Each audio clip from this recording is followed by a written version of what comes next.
It Yeah, makes you like just want to get up and do the Cabbage Patch. the Cabbage Patch, bro. That came like much later after that song. What was the dances we were doing back then? Nobody's even dancing. This was, you got to remember, this was like early hip hop. There were no dances to it. You just stood there, looked cool. Yeah, that's funny. Yeah, that's funny and true. So, good morning, good people of Gotham. Hmm. I say that because Zack Snyder's Justice League is out now. Oh, the new cut. I mean, what it was the original cut actually. Yeah, Yeah, 4 hours, 4 hours. 4 hours long. I need to go see it. I saw the one in the theaters. I've actually seen it several times, and people made so much fun of it because they said it was just kind of corny. So they said Zack Snyder's one is a little bit darker and more serious. Yeah, I mean, I tried. So I started watching it this morning, but I don't know what I was thinking because I started like watching it about maybe half an hour ago. Thought I could get the 4 hours in before this show. You got jokes. It didn't work. I mean, the 4 hour movie, that's you're still just in the very opening scene in 30 minutes. I Yeah. mean, like literally, it's like man, I remember all of this in the first movie, like you said, like by now it's halfway through the film. So anyway, but it's I'm looking forward to it. I didn't think I honestly have not had a problem with the DC stuff. I'm a Marvel comic person, Yeah. Absolutely. all Absolutely. day long. X-Men was like Yep. definitely like my one of my favorites growing up. Yeah. Like what they've done with the Avengers whole piece Yeah. with film. But I'm not knocking the DC people. It's like, what the argument is? I'm not lying to you. It is just like the argument that Harley riders have with gold wings. Hmm. It's this insane, like, I don't know what it is. It's like, dude, just ride. It's riding, it's fun.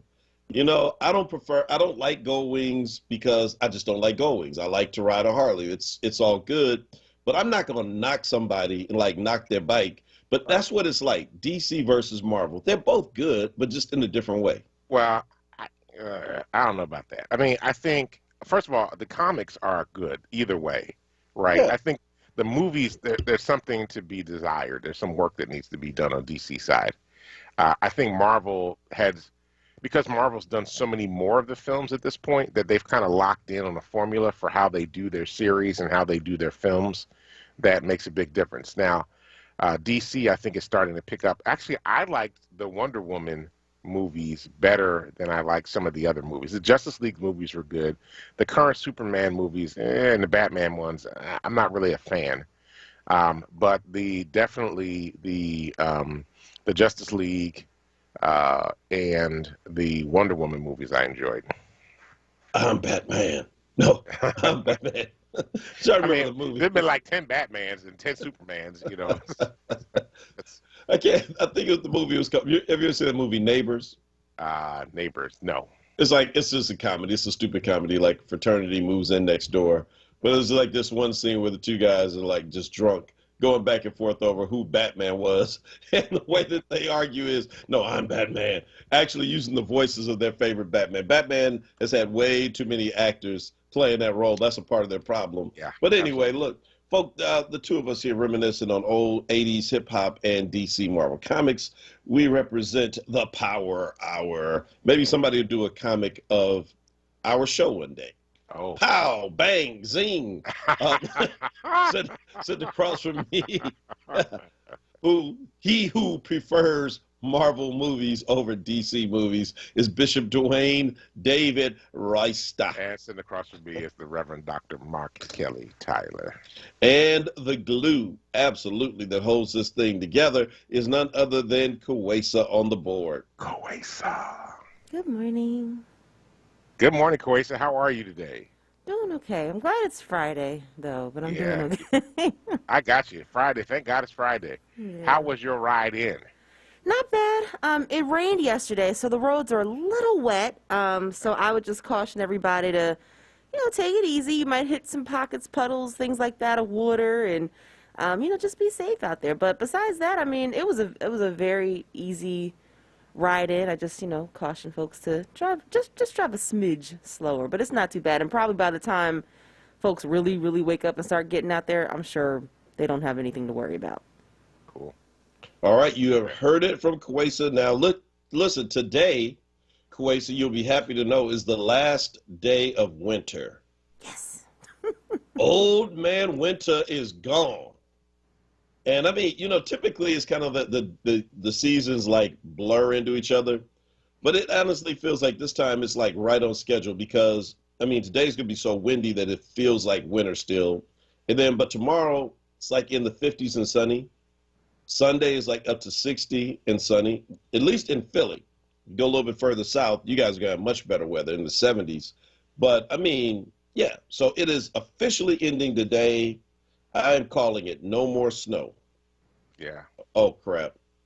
Well, yeah, you just probably jinxed the whole thing. But actually, next week is supposed to be in the 60s all week long. The highs are in the 60s all week, so it'll be very nice. The night is still cold, but the daytime temperatures are really on the rise. So it'll be nice. Do you know the hell I'm going to get from people who listen to this show if we get a snowstorm in April? You absolutely are right. Over? We're probably going to get an April snowstorm, and they're going to blame you. They're going to blame you for that. So look, folks, I'm from Cali originally. I don't know these things, okay? I mean, I'm sorry. You don't know snow. I know it's like poking old sleeping grizzly, right? It's like, no more snow. 30 inches get dumped on us, yes. Exactly. We'll say that was Dr. Mark Tyler that said that messed us up like that. Like all the other stuff we talk about, we never get hate mail for, but I get hate mail for that one. Yes, absolutely. So listen, man, today is Friday, and going into the weekend, oh boy. I mean, let's start with a bit of good news. Mm-hmm. There's a new richest black man in America. Mm. Did you know this? I did not know this. You're going to be really happy when you find out who it is. Who is it? Kanye West. No, I just saw an article that said he was not Kanye. He named himself the richest black man in America. Is that what he's doing? I thought he was actually the richest black man in America. I saw an article earlier today that said he was not the richest. That was something that was refuting that. Wait a minute. Well, but again, I mean, look, he is certainly one of the richest black men in America. He's a billionaire now. Is he? Okay. And yeah, like largely off of his apparel. I thought since he was getting, since he and Kim were breaking up, that he lost a lot of his fortune with her. I'm sure there was a prenup there. Yeah, probably. I'm sure they both probably wanted a prenup. Oh, yeah. Do you think the Kardashians let her marry him without a prenup? Yeah. Do you think any of them are surprised that like his shenanigans? I'm not surprised at his shenanigans. I'm surprised it lasted as long as it did. To be honest with you. They're like, you gonna get married to who? Yeah. Bring that standard prenup, the one from Lamar. Yeah, bring Lamar's prenup out. White it out. Well, they don't have to white out anymore, do they? Yeah. Wait a minute. So they're saying he's worth like $6.6 billion? I told you. Wow, that's crazy. You doubt my words? No. I literally, I told you I saw an article today that said that he was not that. He was not the richest black man. So evidently, somebody at some point said that he was. So Raphael says that his wealth is tied up with his shoe deal with Reebok. So I mean, talk about turning your fortune around. He was like $50 million in debt a few years ago. Now it's like flip that around. Hey, only in America. But I mean, this is actually very dangerous for all of us. Kanye with that much money and without Kim Kardashian. Look, in spite of what I used to believe about the Kardashians, I mean, honest to goodness, she was probably like the thin line that kept, Trump from getting the second term. Because if Kanye had picked up a head of steam and gotten on ballots in every state, I mean, think about it. The way in which that would have been dangerous. This was razor thin. And there are a whole lot of people who would have voted for Kanye just thinking as a gag. And especially in these critical states. And so now looking ahead 4 years with Kanye with billions of dollars and Kim Kardashian not around to restrain him and no one to stop him, I think we all need to start praying right now. Hopefully his Sunday services will stick and he'll just start pastoring somewhere and that'll distract him. So let me just say that. So I'm looking at People magazine, right? So they say he's got 122 million in cash in stock, 110 million from his music catalog, and then he's got 100. He's got 1.7 billion in other assets, including Kim's Kim's business. So he must have some ownership in that business too. So he probably has to get pieces of that. He'll get a fraction of that. But they're saying he's worth 6.6 billion, which is very interesting. That's really frightening that he and Trump are like quasi supposedly billionaires. That's just really frightening, actually. That's just frightening. So I see I'm being rebuked online about the snow comment. I mean, Craig has already dusted his golf clubs out, and if snow comes up, he'll be the first one to like hit me on Twitter, like telling me a piece of his mind about the fact that I brought snow back. I'm sorry, y'all. I don't want the snow to come back. What's up, Asa? Rob Garland says that Van Jones got her now. Kim Kardashian. So Kim is working in Van Jones's law firm in California so she can become an attorney. In California, it's the only state that you can do this. You can actually become an attorney without going to law school. You have to do an apprenticeship program to another lawyer. So she is working in Van Jones' law firm part-time and learning how to become an attorney. So she's in the process. And so Van Jones has been mentoring her and teaching her about what it means to be an attorney. So that's that makes sense. California, you got to remember the way our state was like set up was the frontier. I mean, it really was the frontier. So that's probably a holdover before before there were colleges and law schools, 1800s, and they still do it. That's really surprising, but it also makes sense. I met some really terrible lawyers out of Cali, and now I understand it. Deacon Maleka, Drake's going after her now. Somehow the show has devolved into what's happening with the Kardashians. See, this is what they do. I mean, literally, the Kardashians take everything over, and before you know it, it's all about them. Yes. What is the power that they have? She's probably trying to create her next show since Keeping the Kardashians is going off the air. Yeah. This is their last season.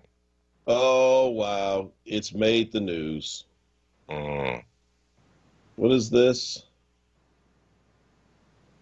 Kateria says the legal intelligentsia reports after nearly 6 years heading the Defender Association of Philadelphia, Kiera Bradford Gray has announced she is stepping down as the chief public defender. Can you get the exclusive interview to learn what's next for her? I think we might be able to do that. Let's reach out. Monday morning. Let me do that. Right on break, we'll reach out. And let's see if we can get an exclusive interview with our chief public defender who has done I tell you, go back to that Michael White case. I mean, that's all I say is that if that is not turned into a real book, a Hollywood film, whatever, documentary. I know they're doing a documentary on it. I mean, really, that is, such an inspirational story. First of all, again, I can't talk about the story without saying condolences to the family of the man who died. It was a bad night for everybody involved. And so this in no means diminishes that. But by the same token, that does not mean that Michael White needs to go to jail for your murder. Right? And it was a horrible night. And apparently the jury agreed with many of us that did not equate to Michael White being guilty of killing him intentionally, and that it was self-defense. And so that being said, if you remember that story, what strikes me the most is Kier had not been in the courtroom for years, and I don't think had ever done a murder case, but she took this one on herself personally. And, went against everything that the DA's office threw at her. They threw in their best. And, you're talking about a young black kid who, stabs a wealthy white man in Rittenhouse Square, Philadelphia on a busy night and runs, throws the knife away, and has to be convinced to turn himself in. And she got him off. Yeah. Incredible. Incredible. I mean, just listen to this right now. Somebody's saying, what? Yeah. That happened? that happened, and Kiera Bradford Gray is largely responsible. And I just remember watching her while this was all going on in the media, and kind of like watching the press conferences and her passion behind it. I just tell you, man, so Kiera is just, I mean, her star is rising. So we don't know what's next, but you know, if that story is true, then yep, congrats to her. And we will certainly reach out, Kateria, and ask her to come on and share with you all, since she is like a regular part of the show. She's part of our listening audience and listening family as well. Wow. Yeah, it's heavy, isn't it? That's a loss for Philly in a big way. In a big way. Yeah, but she raised the profile of the Defenders Association. Well, I know. That's why I'm saying it's a big loss, because, I mean, can you name any of the other chief public defenders that we've had in Philadelphia? I mean, you know, it used to be where when the cops pull you over, they're like, if you can't afford an attorney of your own, one will be provided for you. And you're like, damn, I'm stuck. I'm stuck. A public defender. Oh, man, you just hold your head down. It's like, man, mom, call the family, tell them I'll see you in 3. I got a public defender. But that's not the case in Philly anymore. Yeah. And I mean, and we work, you know, Power Live Free works a lot with the Defenders Association and some really good lawyers as we're trying to strengthen police oversight. And I mean, I've learned so much from them. I mean, she created a police accountability unit within the Defenders Association where all they do is think about ways in which to hold, you know, law enforcement more accountable. That's brand new. And so again, it is not your grandma, it's not your mama and daddy's Defender Association. Yeah. So Gary says, Mayor Gray, ? Woo. That's not a bad idea. Yeah. The seat will be open. What do you think? I guess I got money that says some city council people don't like hearing that. Hey, hush your mouth, Gary. Gary, like they were trying to rebuke me talking about snow cover. They're like, we rebuke you, Gary. Don't you put her in the mix. It's already going to be messy enough. It will. That's going to be a messy race. Yeah, we need a Kardashian to run. How about if a Kardashian runs as a Democrat and Kanye runs as the Republican? We got to take a break. It's the Power Hour. When we come back, we'll talk about more serious things. But listen, folks, it's Feel Good Friday. We didn't want to start off hitting you with all the hard-hitting stuff because it is, again, Friday, last day of winter. Spring starts tomorrow. Get your mind right and act accordingly. We'll see you on the other side of this commercial. Just one more step. You got it. You're doing great. This is the sound of a nationally ranked top rehabilitation hospital, home to the largest collection of robotics in the United States, where we continually exceed patient expectations. Because no injury is too severe or too minor for our care. There you go. This is the sound of success. Moss Rehab. Challenge accepted. Tune in Saturdays from 2 p.m. to 3 p.m. to hear Empire Capital and Consulting founder Mark Palmer's show titled Black Money, Black Power. This show centers around black money and how black power is derived from money. Tune in every Saturday from 2 p.m. to 3 p.m. Black Money, Black Power, hosted by Mark Palmer. At Social Security, we are always thinking of ways to save you time and make things easier. That's why we created My Social Security. A My Social Security account allows you to access your earnings history and benefits information, request a replacement Social Security card, get a proof of income letter, estimate and apply for benefits, and more. Save time. Go online. Open a My Social Security account at ssa.gov/myaccount. Social Security. Securing today and tomorrow. Produced at U.S. taxpayer expense. You're listening to WURD Radio, 96.1 FM and 900 AM WURD, independent black media. Welcome back to the Power Hour. This is Dwayne Royster along with Mark Kelly. Tyler, we're here Monday through Fridays from 6 a.m. to 7 a.m. to bring you the latest news, happenings around Philadelphia, and, of course, our opinion. And we have plenty of those. Hey, speaking of judges and attorneys, because, of course, you know, Kiera makes you kind of think of, like, maybe she's going to be a judge. You know, there's been rumored of her, like, running for other kind of offices as well. Maybe the DA, the Attorney General. You know, Josh Shapiro is going to run for governor at some point. Yeah. Yeah, I think he's dug in and stuck on governor. Okay. Personally, if I were him, man, why get yourself stuck with term limits? When this seat's coming open, Josh could easily be the senator and ride that thing out. That's me, but what do I know? But so the judges, that ought to be a reality show. And so they pulled ballot positions this week. That we're still in this antiquated position. Do you know how many people are running for judge this time? I don't know, probably about 30, 40. Really? Well, I mean, I don't know that. So the numbers were high originally, and then there's been the endorsement process through the city machines.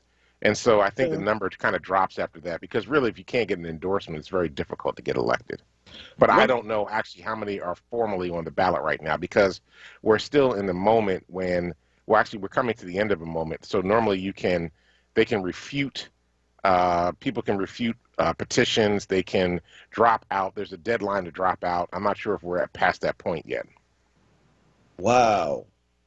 So I'm looking on the list right here. Whoa. Wow. That's a lot of people. Like 30, 40 people. Yeah. It all depends, like there's different levels. You got municipal court, you have common pleas court, you have superior court, there's commonwealth court, and there's Supreme Court. There's only one Supreme Court seat open. So one of the members of our church is running, Nicholas Kamau. Nicholas Kamau. Okay. Yeah, he's actually an officer. And when he said he wanted to run, I'm like, man, really? You want to put yourself through that? So yeah, Rev. And he's doing well out there running as well. But I'm like, man, that's just like a meat grinder. But look at this. Is this like Kateria McCabe, who listens to our show? She's a judge and running. Judge, Your Honor, I'm sorry. And I mispronounced your name before. My bad. Here comes the judge. Trying to see if we have other members of our church who are currently on the bench. I'm trying to see if they're in there. So you got a lot of people who are out there. Maybe we should I don't know if we probably can't get like the candidates on, because that opens up a whole can of worms. Then we have to like get everybody on. But what would be interesting is to get like some former people who've run, who understand this process, to come on. But let me just tell you, this all reminds me of this, that our Seth Williams, our immediate past, district attorney, he got out early, I think, because of the COVID stuff. So someone asked me the question, because he's doing a lot of media now, and he's even like weighing in as a critic on things that the current DA does, which I kind of think is, I mean, you know me, I'm old school. I'm kind of like, if you lost the job, it's not your job to come and criticize your successor. And if you lost the job by going to jail, it's really not your job to criticize the successor. That's just me. I'm old school. But he's kind of come out and he's just like acting like nothing happened. So someone was asking, is it too soon? Or should, like, because we're with cancel culture, should he never? I don't think that there should be a thing where Seth never has a place back in any conversation. Right. But it does kind of seem to me like just a little too soon. Shaka Fatai has gotten out of jail, but you've not really heard from Shaka. He's kind of been low key, rehabilitating your reputation, your name, kind of just working. I think that's kind of the route to go. But is it just me, or am I just being old fashioned? I think there's a process towards redemption, right? But it's a process, and it takes time. That's all. You ain't gonna weigh in on it, huh? So I'm a former politician, right? So I gotta, I got stuff in my putting your political hat on. Well, no, give me your organizer, activist hat. Look, let me just put my preacher hat on for a minute, right? I believe in power of redemption and restoration. And I believe people can, redeem the things that have happened, right? I also believe that, time away is actually supposed to be about redemption, reflection, and an opportunity to figure out how to make amends and get it right. Sure. So I think that, in the proper roles and the proper spaces, that there's time and place for folk to be able to reenter society in a full full way to be able to be part of the community. And I mean, listen, let's face it, both of those particular folks you lifted up, both Seth Williams and Shaka Fatah, have in some deep understanding about our systems and the way they work and how they operate. And they can be very valuable assets in this moment to help us fix the things that are wrong. And so I think that that's very important. But I don't know that criticizing your successors is necessarily helpful, right? Unless you're criticizing how the system was broken and perhaps ways that you were unable to fix the system and you have some insight on how to fix it now, that would be great. But I don't know that, criticizing, what the DA is doing or, criticizing what other political leaders are doing, especially those that have not been able to fulfill their roles because of certain criminal activities, really are in a place to critique other folk right now, to be honest with you. Well, okay. So is that very politically correct of me? Was that? Well, let me just say Facebook is a little bit more direct this morning than you. Stephanie says, based on his conviction, his name should now be Theft Williams. Ooh. No to Seth by Casa Who. Asa says, any man who ever robbed his mama is forever canceled. Yeah, so apparently folk on Facebook have a little different take. They're like, no. But and let me be clear. I do believe in the power of redemption, right? I don't. Yeah, I do too. Yeah. But listen. It's the prodigal son story is powerful in this moment, right? Not to go all preacherly on you all, but that's what we do. That's our side hustle. Sunday morning, right? We do that on the side when we're not doing radio, by the way, But anyway, seriously, the story of the prodigal son is really is probably, I think, the most dramatic story of redemption. But what people often forget is it's not like, his his father found him in the pigsty, just picked him up, brought him home, and they forgot all about it. But he went through a rock bottom moment and brought himself back home and prepared himself to be the most humble servant of his father, banished as long as he could just get back in the house. But his dad went out of the way and went over and above and welcomed him back. And his father did the forgiving. So, I think what has to happen in moments like this is, so the father in this case is the community that was let down by Seth. Yeah. I campaigned for Seth. Many people who are listening campaigned for Seth. He was the first black district attorney, not just in Philadelphia, but in the entire state of Pennsylvania. He was historic. He's my frat brother. We're about the same age. We all put so much hope in Seth. And yes, people can fall. Anyone who has said they have never done anything wrong, never fallen, is a liar. And so what happened to him can happen to anybody. I'm not saying you've gone to the extent that he did. And so, yes, is there a place for him at some point? Yes, of course. But it's kind of like, I don't know, man. It just seems like it's too fast, it's too much, and it seems the stuff that I've seen him do just seems tone deaf. Well, I agree with that. Part of what I was saying is that there's a process for restoration, right? It's not like you walk out, everything's all right. It's a process. And, maybe I wasn't being direct enough when I was saying that. I was, trying to be kind and gentle. But the reality is it takes time. People have to learn to trust you again, and they've got to learn how to get back on track. So it takes time. And there's Reverend Naomi and Tawanda are having a discussion. They're reminding us that the prodigal son was repentant. And this just in from Kier Bradford Gray, she of the public defender. We've been talking about you this morning, public defender. You're out there making news and waves. She says, just a bit of honest humility goes a long way. And I think that's the only thing that's what people are looking for. It's not like you can't ever get back into the family barbecue, but you cannot come right out of jail and come in talking about the current DA and what you see as though like literally the stuff you're talking, it's like you do know what just happened, and like if not for COVID, you'd still be in jail. Right. Right. Absolutely. I love you, bro. Like That's I said, why. you my frat on the frat. Whatever I got, if you need it, is there for you. But I mean, I still got to call it like I see it. Look, the ultimate redemption story of a black politician is Marion Barry. So some of you will remember that Marion Barry was the D.C. mayor. Some of you remember the story. He's a D.C. mayor. Served numerous terms, right? He was like the perennial mayor of Washington, D.C. Yeah. Got caught doing crack with a prostitute in the room, right? Lost his job as mayor. Winds back up on city council and then eventually gets elected mayor again. Okay, so there's a way to redeem every situation and every story, right?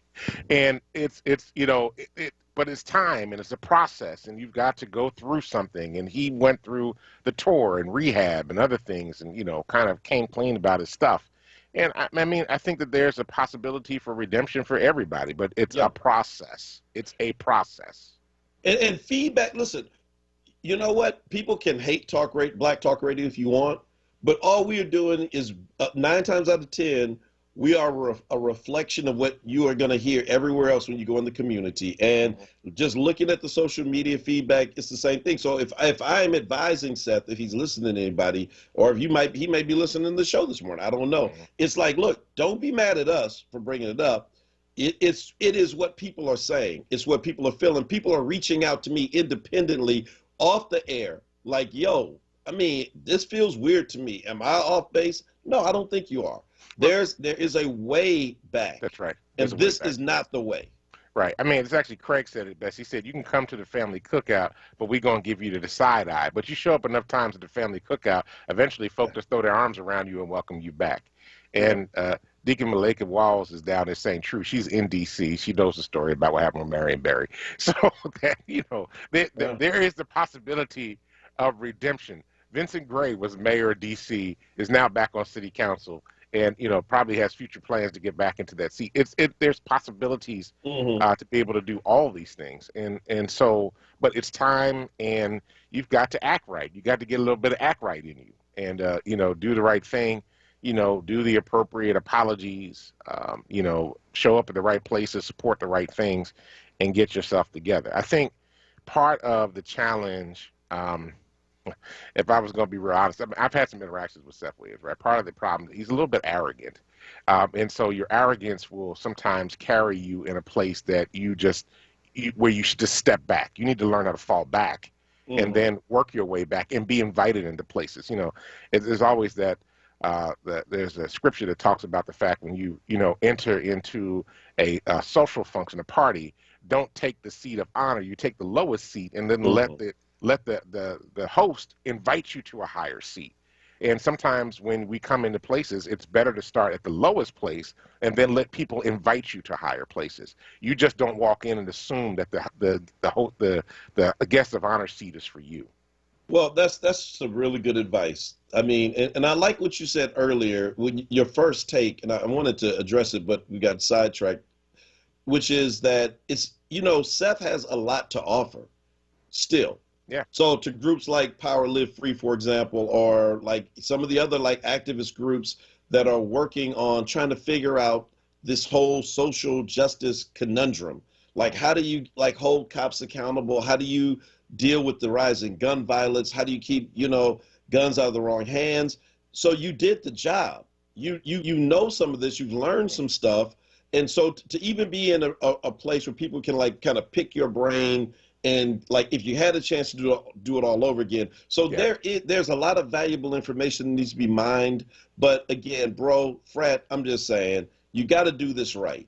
And if ain't nobody telling you this, I'm telling you right now that what you're doing is not the right way. Lay back, fall back. And like Bishop Royce just said, when people are ready to call you to the front, they will. So speaking of kind of this moment we're in, have you been following the young brother who's the mayor out of Baltimore? Brandon Scott? I haven't seen him recently. All right. What's he doing now? So he's on to something. I literally said this as well in the wake of the Walter Wallace tragic killing. What shook me And I don't think they ever released the 911 calls, but several of us from the community at the family's request had a chance to hear the full set of 911 calls. And what so deeply pained me is that if we had a different phone number, I've been saying something like 811 or whatever, that if there was a different phone number for mental health challenges or people in crisis, that people could call that would directly, that the people who are picking it up understand already what's going on. Right. Because what was clear in the 911 calls with Walter Wallace is that you're not very articulate when you are dealing, and I have been on that end of dealing with a person who is like, you know, who's dealing with like some real mental health challenges and they're being violent, and you don't know how to express the full picture, and 911 is not very helpful. They're just trying to move you to get to the next person, move you to get to the next person. And so we need a different number to go to. So what Brandon Scott, the mayor of Baltimore, is saying is that he's proposing a 911 diversion program to send some callers, according to the story, to behavioral health professionals at the outset of the call. I still say don't even call 911, give them a different number. And then we know this is we do not want armed people unless it's a last resort. Let the people who come out call the police. But I like that. He's shaking some stuff up. I think that's right. I mean, I'm actually trying to remember Philadelphia has the crisis intervention services, right? But I don't know that it's funded as well. I mean, we would need to really beef up mental health services and mental health emergency teams to be able to get out in crisis, right? Because there's only so many crisis teams that are available to go out at any point in time. But I totally agree with that. I think it's the right thing to do. You know, immediately divert. You got a mental health crisis, you know what it is. People, you do an education campaign to train people when somebody's in a mental health crisis, call this number. Or when you call 911, tell them immediately it's a mental health crisis. They know to divert it immediately to mental health services as opposed to sending it to the police. I think it's a great idea. I 100% support it. We need to do it in Philadelphia quickly. How old is Brandon? He's like in maybe late 20s, early 30s, something like that. He's very young. He shook some stuff up in Baltimore. Yeah, I mean, and you know, Baltimore is really Philly's sister city. I mean, the two cities are very similar, very similar. Yeah, but they got the wire though. That should have been Philly. That could have easily been in Philly. There were parts from Philly. So Brandon is he was born in 1984. 84. So I came out of high school. Yeah. Yeah. Yeah. So, but I mean, but you know, this is so we have a very young mayor doing some really interesting things in Baltimore, and it begs the question: will there be some dark horse young candidate out of Philadelphia that nobody's thinking of right now? Right now, we kind of know the usual suspects. I don't think any of them are even a millennial, let alone Gen Z. But you never know. Well, that's all the time we have for on this segment. I keep making all these like Philadelphia politicians nervous this morning because, you know, they have people who like sit as plants, listen to every show on WURD. And they're like texting, they're on there talking about other candidates running. We're going to take a break. What's that? Now, I was going to say Judge McCabe posted the Philadelphia Crisis Hotline number in the feed, so if folk need that number. Yeah, but that's like a long phone number. That's a 215 number. Yeah, no, I got you. Yeah, we need, and that's really helpful. But in a crisis, you're going to go for what you know, hit 911. I say you got to give them something that's like very, very, very simple because you are not thinking clearly if you have a loved one in crisis who is then beating or threatening another loved one. You want them to stop, but you don't want them dead. Yeah. Period.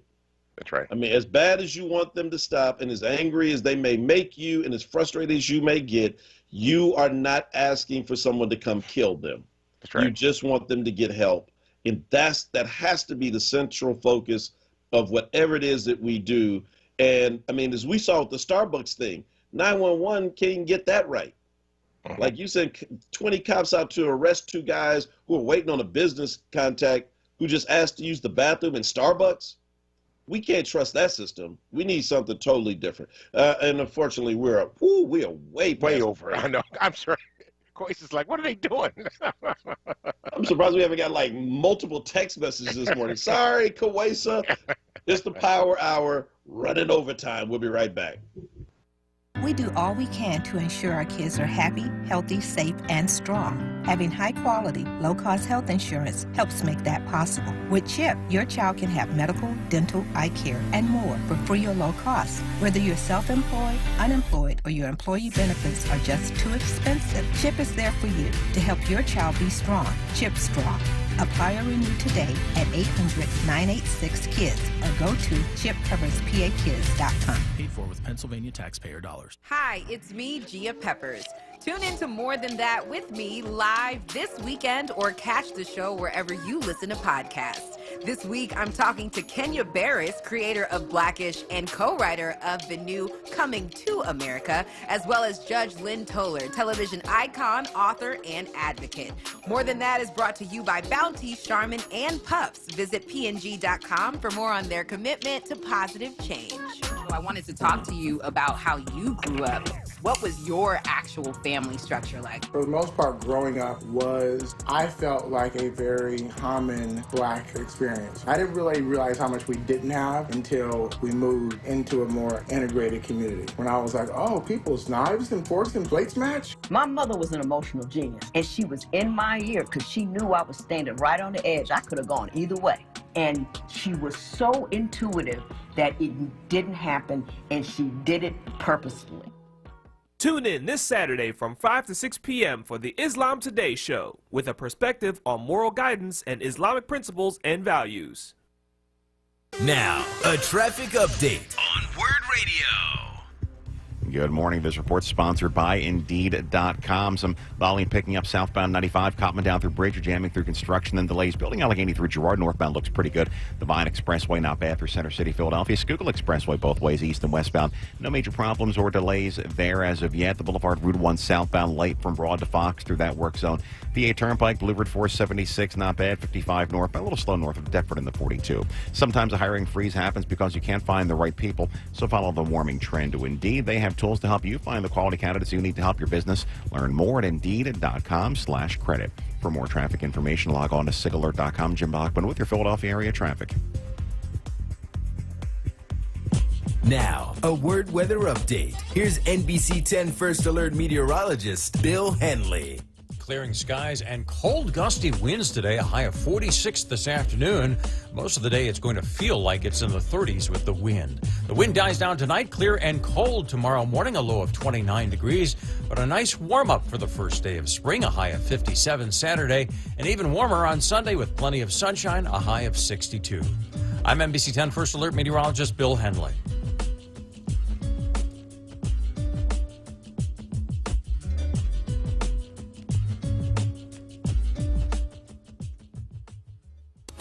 You're listening to WURD Radio, 96.1 FM and 900 AM WURD, independent Black media.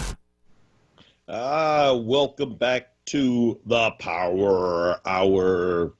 Mr. Dwayne David Royster and myself, Mark Kelly Tyler, and all of you interesting commenters on social media.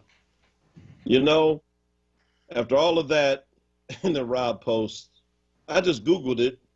Marion Barry was married 4 times. That's it. That's interesting. That sure is interesting. Hey, 4 people could tell some interesting stories. No, Marion Barry is probably married to one of them at least twice. I don't even know this, but I bet you that's true. Marion Barry was married to DC. That's who Marion Barry was married to. Well played. Well played, sir. Yes. Yeah. So, listen, as we look with an eye toward the weekend in just a few moments, this is just a friendly reminder that COVID-19 is not finished. So there's a trade group in California, and, you know, they've got some concerns about amusement parks being open and people screaming on the rides, that the screaming could be, you know, contributing to the spread of coronavirus. Mm-hmm.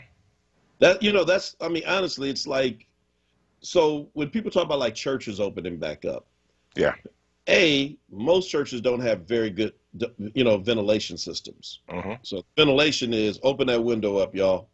Turn that window unit on. That's right. That's ventilation. That's not good. So you're talking about still air. And if we have learned anything about COVID, it is that it can suspend in the air. And so, and it comes out, especially when you're doing things that expel it, like, I don't know, singing gospel music. Right. And getting caught up in the spirit, you know? Yeah, right? And preaching. I mean, you know, like there's a lot of spitting going on, right? It's not lecturing. Black preaching is a different style altogether, unless you're like the Creflo Dollar, Fred Price type, where you just kind of walk around with your little headset and the Bible in your hand and you lecture all the time. Right. That's not what happens in most black churches. And like the roller coaster story, what about the people in the pews? I mean, can you really worship where it's like you can't like express yourself? So that's what I'm saying. I mean, it just seems like, I know we want to get back to quote unquote normal, but it just feels like we're trying to push some stuff where it's not going to be normal anyway. Right. It's just not. I mean, we're going to put our singers in like little individual like plexiglass boxes like the drummer. We already got I mean, pre-COVID, we had the drummer in plexiglass because the drummer always played too loud in every church. Like, man, would you please put the drummer in, put something over there to like shield us from the drummer. Right. So imagine that setup now with every singer, every worshiper, put one in front of the pulpit. I don't know. But if you can't ride a roller coaster and scream, what is the point? You can't go to church and really fully express yourself. What is the point? Right. I mean, I don't know. Is it just me? It just seems like I wouldn't want to be in a place where the stuff that I do that brings enjoyment in being in that place, I can't do it. It's better just to wait. Yeah, I don't fully understand some of the opening up that we're doing right now, the going back. I just think a lot of it's dangerous, and especially for Black folk. We still show great inequity in terms of vaccine. Getting the vaccine and getting tested. Yeah. So, you know, all these businesses opening up, the amusement parks opening up, you know, and you've heard me say on the show numerous times, I don't care what happens after I get vaccinated. I don't care when they say, it's okay, you could take your mask off. I'm wearing a mask. I don't care. I'm just like, you know, I'm trying to figure out, even I was at the church last week with one of my trustees, and I was kind of going through and looking around, trying to figure out the plan for whenever we do open back up.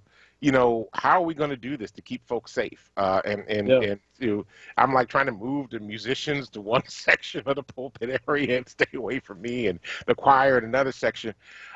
You know, so that we can all be safe and be able to get back to things. It's just going to take time. And the thing about it is, and this is what gets me about humans sometimes, we're such in a rush to get back that if we would stay still for another 6 months, we would actually get back faster, as opposed to trying to rush back right now, right?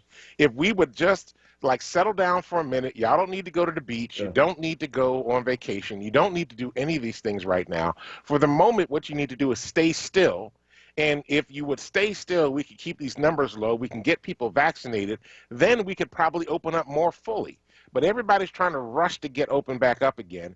And I'm like, this is not helpful, people. It's just not helpful. Well, and I was just reading a report that's basically saying they're expecting another surge. There's a surge in Europe right now, and they have a feeling that that surge is eventually going to come hit the United States. Now, if you take a look at some of the pictures from the last week or so with all the spring breakers down in Florida acting crazy and doing all kinds of stuff, yeah, that stuff is going to come this way again. And we're going to see this. We saw this after Thanksgiving, and we just need to shut it down. Everybody stay still for a minute. We'll get through this. Well, right. So again, listen, there are things that you can do because we understand how the virus transmits. And then there are things that you can't or that you shouldn't do. And so it's like understanding. So people are like, well, why can't we have church? We do X, Y, because it's different. We're in a building that was built in 1889 in our situation. Right. And we don't have central air. And we don't have anything to pull the air. So it's like, no, I'm not putting you in a death trap. For what?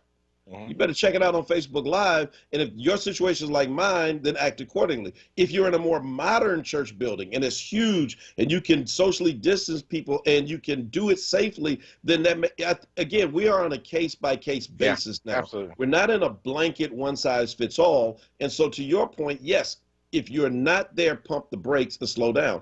Now, what is hurting us is, you know, politicians like Rand Paul, who was arguing with Dr. Fauci. You know, Rand Paul has a medical degree as well, but you want to like argue with a guy who is, you know, who is specialized in these immune type situations. Just because you have an MD does not make you a professional. Right. And he's been in the Senate for how many cycles now? Right. I mean, this is all Fauci does all day, every day.